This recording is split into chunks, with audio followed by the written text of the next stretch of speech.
Grüezi und herzlich willkommen. Wir sind unterwegs von der Schweiz zu unserem Ziel in Cornwall in England und sind bereits in Frankreich. Und er sagt uns gleich, wohin der erste Teil unserer Reise führt. Nämlich zu unserem ersten Aufenthalt in Laxou, einem Vorort von Nancy, und weiter dann in die kleine Ortschaft Nœux-les-Mines, die südlich von Lille liegt. Ein kleiner Abstecher nach Dünkirchen soll es auch sein, anschließend nach Calais, dort durch den Eurotunnel weiter nach Folkestone in England.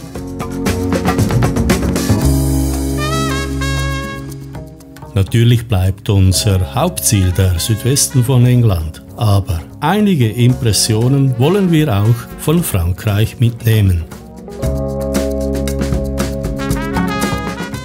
Okay, unsere Unterkunft ist erstmal erreicht und erfreut stellen wir fest, dass es gleich nebenan diverse Möglichkeiten gibt, unseren Hunger zu stillen. Eine gut gelungene Wandmalerei, finde ich.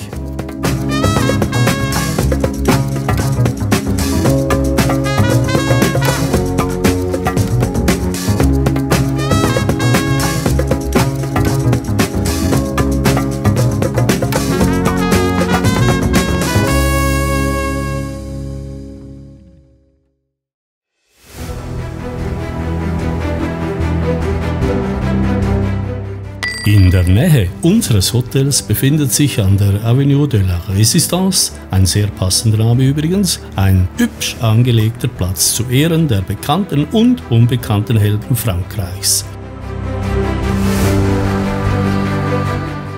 Okay, klein, aber nicht minder ehrenhaft dargestellt.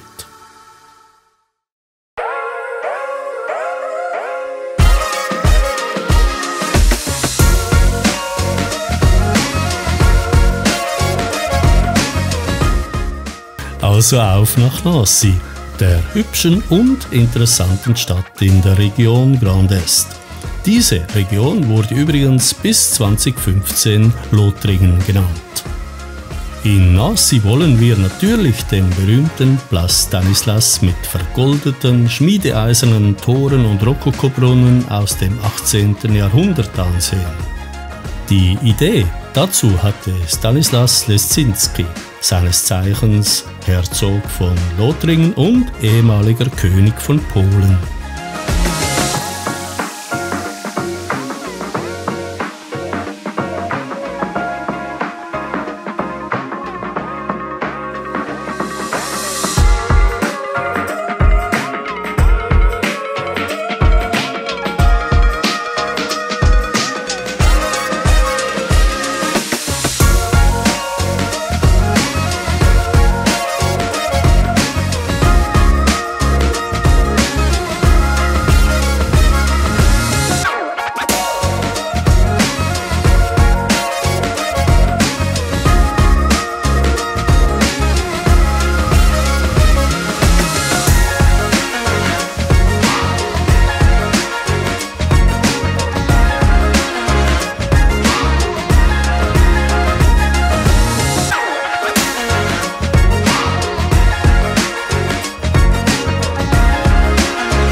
Da sind wir und haben gleich als erstes den Arc Guéret vor Augen, ein Prunktor, übrigens von beiden Seiten absolut sehenswert.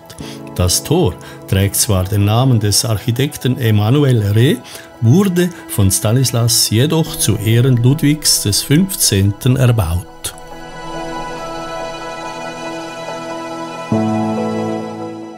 Der Platz befindet sich neben verzierten Palästen und Kirchen in der historischen Altstadt und ist ein wunderschönes städtebauliches Zusammenspiel im klassizistischen Stil.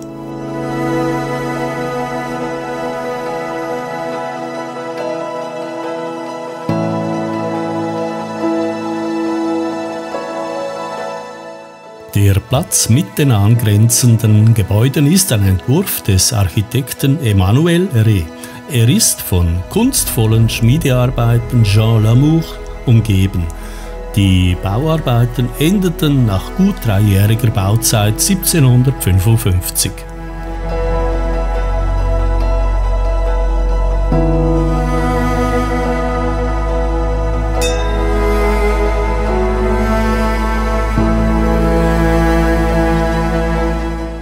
Die gusseiserne Statue Ludwigs XV. Inmitten des Platzes wurde im Laufe der Französischen Revolution entfernt.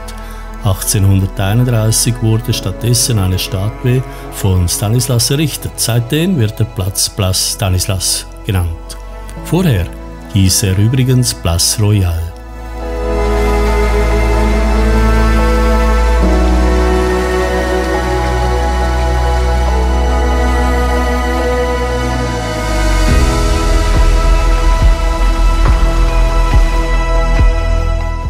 Und das ist er, Stanislas, der Wohltäter. Den Platz hat er wirklich hervorragend hingekriegt.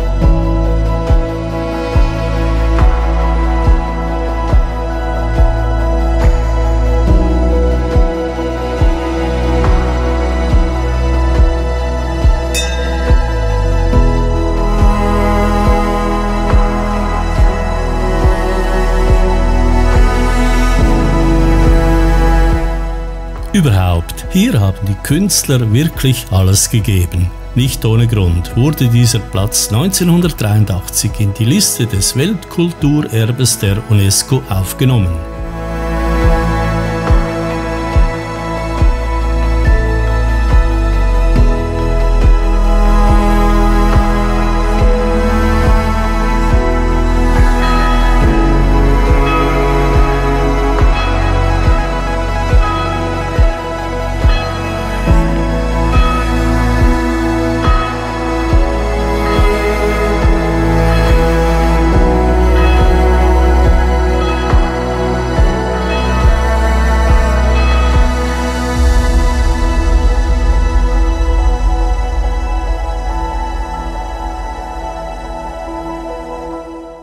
Sehr schön, ein absolut lohnenswerter Besuch.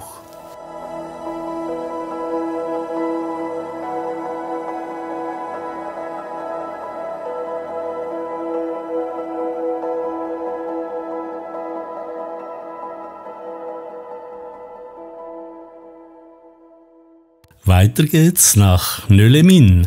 Nein, das ist nicht das Hotel, das ist die katholische Kirche Sainte-Barbe, die zurzeit wegen Renovation geschlossen ist. Und das ist unser Hotel. Na dann, gute Nacht. Von Nölemin sind es noch ca. 90 Kilometer bis Calais. Genug Zeit also für unseren kurzen Abstecher nach Dünkirchen.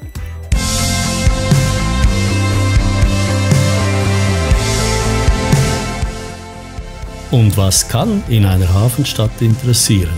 Natürlich der Hafen und seine Umgebung.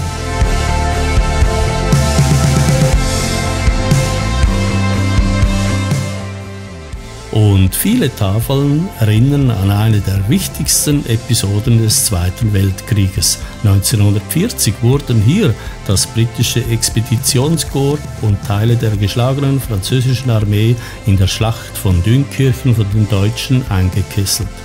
Und dabei wurde die Stadt weitgehend zerstört.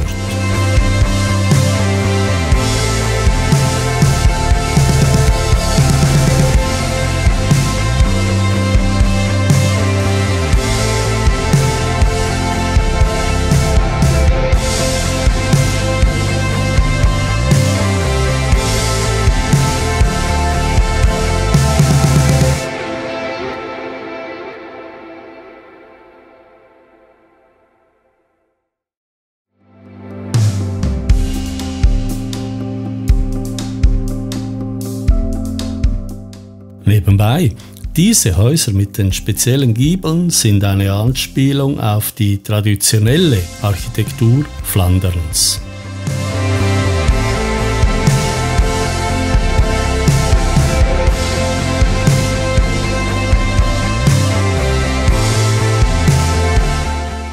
Eine markante Erscheinung ist der Lügner Turm, ein achteckiger, 30 Meter hoher Turm aus dem Mittelalter und das älteste Denkmal Dünkirchens.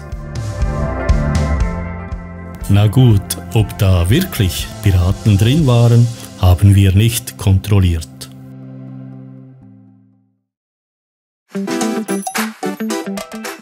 Dieser Turm hier, der Belfried von Dünkirchen, ist ein Wahrzeichen von Dünkirchen, seit 1916 nationales französisches Kulturdenkmal und seit 2005 Weltkulturerbe. Übrigens, ein hoher, schlanker Glockenturm, der besonders für flämische Städte typisch ist, wird als Belfried bezeichnet.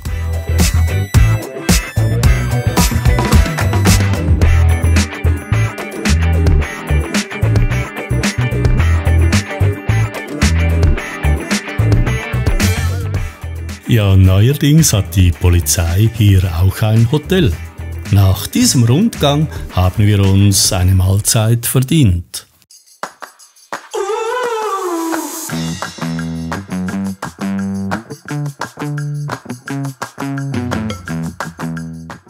Die knapp 50 Kilometer von Dünkirchen nach Calais sind schnell geschafft. Nun steht Warten auf dem Programm, denn es wird empfohlen, 3 Stunden vor Abfahrt vor Ort zu sein, insbesondere mit einem Hund an Bord. Trotzdem wollen wir uns noch einen Eindruck vom Fährhafen in Calais verschaffen. Beeindruckend die großen Fähren, die mit Hunderten von Fahrzeugen den Kanal überqueren.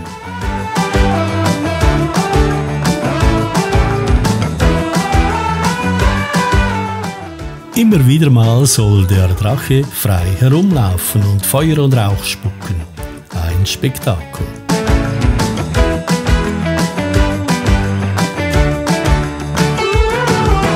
Drinking at the bottle, not thinking about tomorrow. Don't worry, that's the motto, so we keep moving along. Dropping down a Cabo in the sunburnt El Dorado.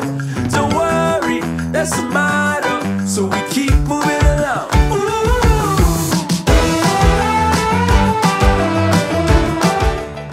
Grundsätzlich möchte ich sagen, dass mir die Variante mit der Fähre besser gefällt. Die Fahrt dauert zwar etwas länger, die Warterei dauert dafür nicht so lange. Mit dem Le Shuttle ist es umgekehrt und dazu ist die Aussicht im Zug nicht gerade umwerfend.